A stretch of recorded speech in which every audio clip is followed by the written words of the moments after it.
Assalamualaikum warahmatullahi wabarakatuh. Kembali lagi di channel Mystical Story bersama saya Yoga Jailani. Apa kabar kalian semua? Semoga baik-baik aja dan sehat selalu. Di video kali ini saya akan membawakan kisah mistis yang berjudul Teror Hantu Preman, di mana cerita ini berasal dari akun Twitternya Bang Faisal dengan username @imandiharjo. Buat kalian yang mau baca langsung, bisa kunjungi dan follow juga akun beliau. Linknya saya sudah sediain di deskripsi. Banyak kisah-kisah yang menarik bisa kalian baca di sana dan bikin merinding tentunya. Oke, tanpa berlama-lama lagi, kita langsung aja mulai ke ceritanya.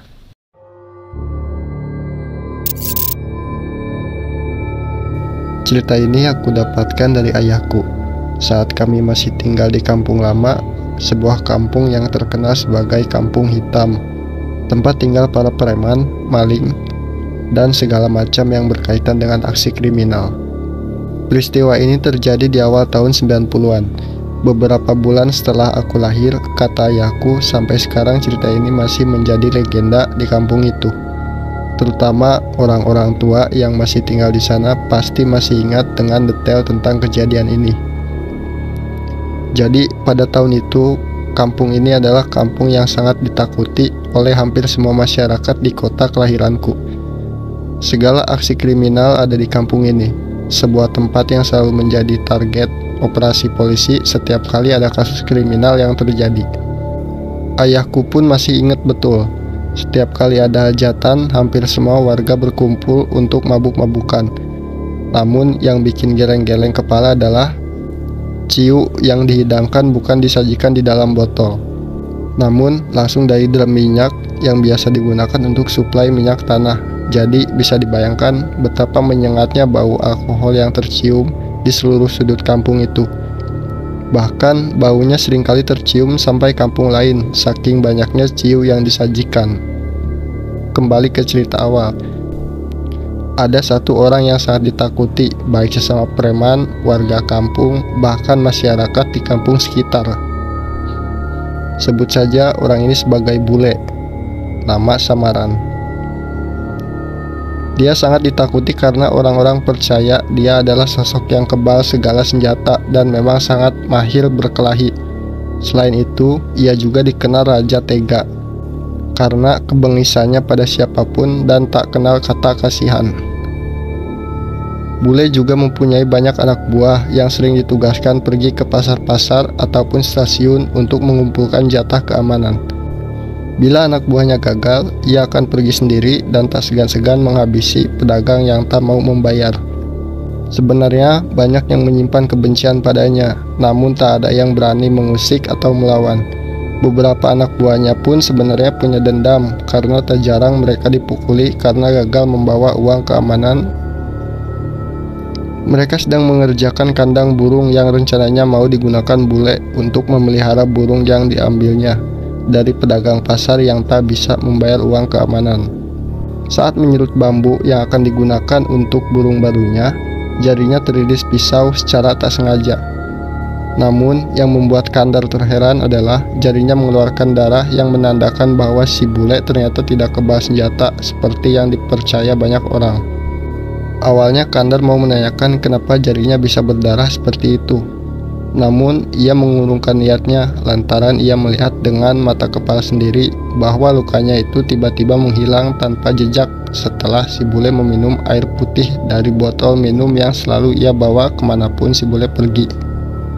Aku memang bisa terluka dan berdarah, tapi luka itu tidak memberiku rasa sakit yang berarti, dan luka itu langsung akan menghilang kalau aku minum air putih. Itulah kenapa aku selalu membawa air putih kemanapun aku pergi, ucap Bule sambil menyeringai. Kita harus memberitahu semua warga untuk menutup semua pintu rumah mereka rapat-rapat. Lalu jika Bule datang meminta air, jangan sampai ada yang memberinya, usul Joni, salah satu anak buah Bule yang sudah lama menaruh dendam.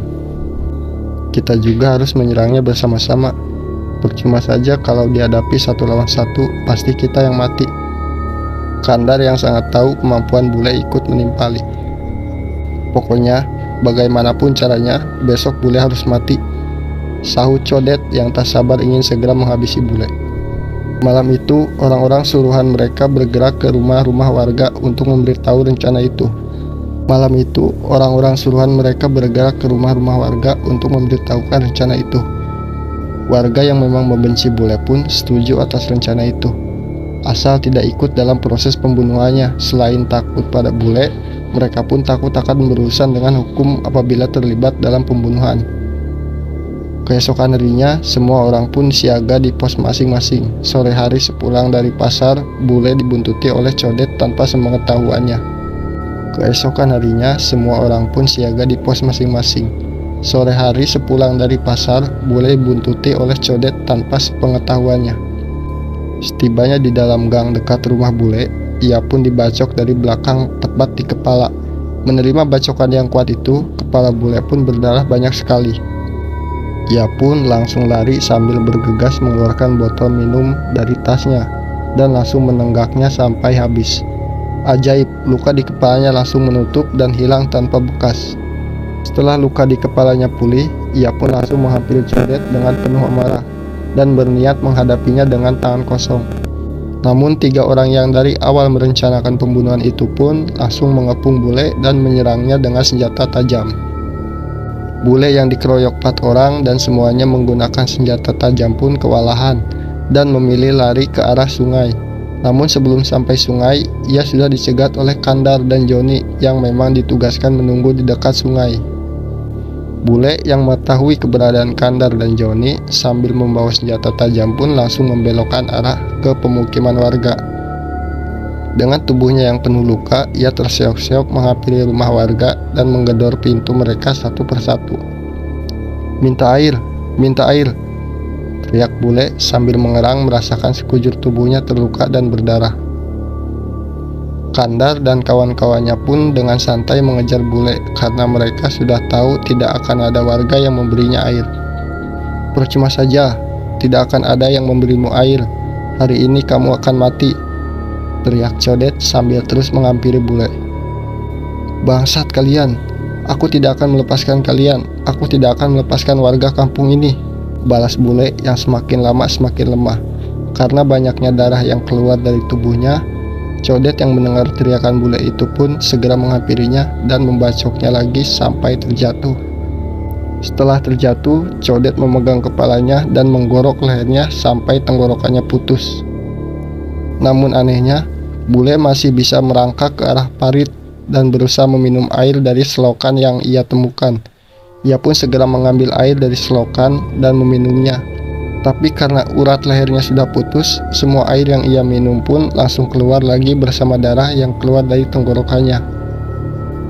Melihat itu, Codet kembali menghampiri bule dan menebaskan pedangnya ke leher bule berulang-ulang sampai kepalanya benar-benar terpisah dari tubuhnya.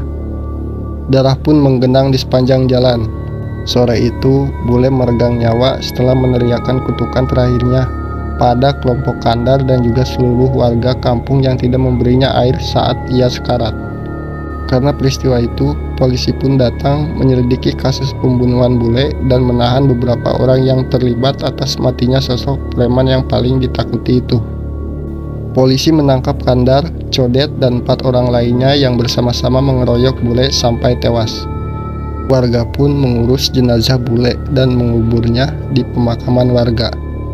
Namun, setelah selesai pemakaman, warga tidak menggelar pengajian atau ritual keagamaan lain karena selama hidup, bule tidak pernah menunjukkan kalau ia memeluk agama tertentu. Jadi, warga juga tak tahu tentang agama yang dianut bule.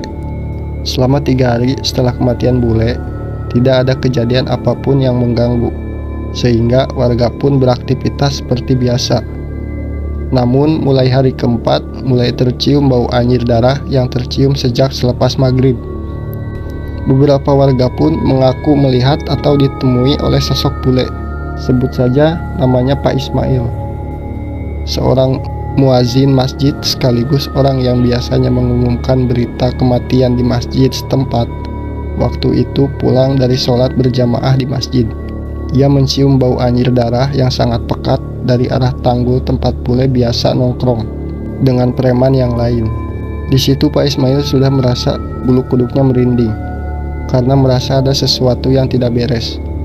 Namun, Pak Ismail mencoba untuk berjalan seperti biasa, sampai akhirnya tibalah ia di gardu tempat biasa para preman itu nongkrong dan mabuk-mabukan. Sepanjang perjalanan itu, Pak Ismail tidak melihat sesuatu yang aneh. Sampai akhirnya ia melewati beberapa pemuda setempat yang sedang nongkrong di gardu itu. Pak Ismail yang memang mengenal mereka pun menyapa pemuda-pemuda itu, namun pemuda-pemuda itu justru berteriak dan lari ketakutan ke arah yang berlawanan begitu Pak Ismail menyapanya. Pak Ismail yang kebingungan pun spontan melihat ke belakang, dan betapa terkejutnya ia lantaran melihat bule yang tanpa kepala berada tepat di belakangnya. Lehernya terus-menerus mengeluarkan darah, dan ratusan belatung mulai merayap keluar dari lehernya yang berlubang itu. Pak Ismail yang ketakutan pun langsung menjerit dan berbalik mencoba berlari sekencang-kencangnya. Namun ternyata kepala bule yang terpisah dari badannya itu sudah menunggu di arah yang sebaliknya. Kepala bule itu melayang-layang sambil berkata, "Minta air, minta air." Pak Ismail yang terhadang dari depan dan belakang pun hanya bisa merasa tubuhnya lemas dan akhirnya ia pun pingsan. Ia ditemukan warga tergeletak di jalanan beberapa jam kemudian. Kisah serupa juga dialami Bu Patimah, seorang pedagang kelontong yang memang terbiasa buka sampai jam 10 malam. Setiap hari ia menunggu warung sambil menonton TV yang ia letakkan di dalam warung. Sekitar jam 9 malam, Bu Patimah mendengar kutukan lirih di warungnya pertanda ada orang yang akan membeli dagangannya. Ia pun beranjak untuk melayani calon pembelinya itu. Setelah beranjak, Bu Patimah melihat seorang pria mengenakan jaket hitam sedang berdiri membelakanginya. "Beli apa, Mas?" tanya Bu Patimah. "Air, Bu," jawab pria itu singkat. "Air apa, Mas?" tanya Bu Patimah lagi. Pria itu tak segera menjawab pertanyaan Bu Patimah dan hanya diam selama beberapa detik. Sampai kemudian, tiba-tiba kepalanya menoleh 180 derajat dan ternyata pria itu adalah bule. Bu Patimah melihat dengan jelas. Mata bule yang melotot penuh amarah dan dari lehernya mulai mengalir darah. Ia mulai membuka mulutnya dan berkata, "Air, Bu. Aku mau air." Bu Patimah langsung menjerit dan melangkah mundur sampai punggungnya menempel ke tembok. Kepala bule yang berputar 180 derajat dari tubuhnya itu kemudian terlepas dan melayang maju ke arah Bu Patimah sambil terus berkata, "Aku minta air. Mana airnya? Berikan aku air." Bu Patimah semakin menjerit dan menangis sejadi-jadinya. Kemudian lari ke dalam rumah dan meninggalkan warungnya begitu saja. Ada juga cerita yang disampaikan Badri, salah satu anak buah bule yang tidak ambil bagian dalam pembunuhan si preman karena sedang berada di kampung lain pada saat kejadian. Ia yang tidak percaya arwah bule gentayangan pun sengaja menantang dan mencari keberadaan sosok hantu tanpa kepala itu. Badri menunggu kemunculan hantu bule di gardu sambil mabuk-mabukan. Namun sosok yang ditunggunya tak muncul juga sampai tengah malam. Minuman yang dibawanya sampai habis tak tersisa. Akhirnya ia memilih pulang karena merasa yakin bahwa apa yang diceritakan warga hanya kebohongan belaka. Ia berjalan dengan agak sempoyongan karena efek minuman keras yang mulai berpengaruh ke tubuhnya. Ia berjalan menyusuri tanggul dan merasakan langkahnya tiba-tiba terasa semakin berat. Sampai kemudian kaki dan seluruh tubuhnya tidak bisa digerakkan sama sekali. Badri seperti berubah jadi patung. Dalam keadaan berdiri tegak, kemudian ia mulai mencium bau anyir darah yang sangat pekat. Juga rintihan orang seperti sedang disembelih. Dari kejauhan juga mulai nampak sosok pria berjaket hitam yang sangat ia kenal. Sosok itu berjalan pelan menghampirinya.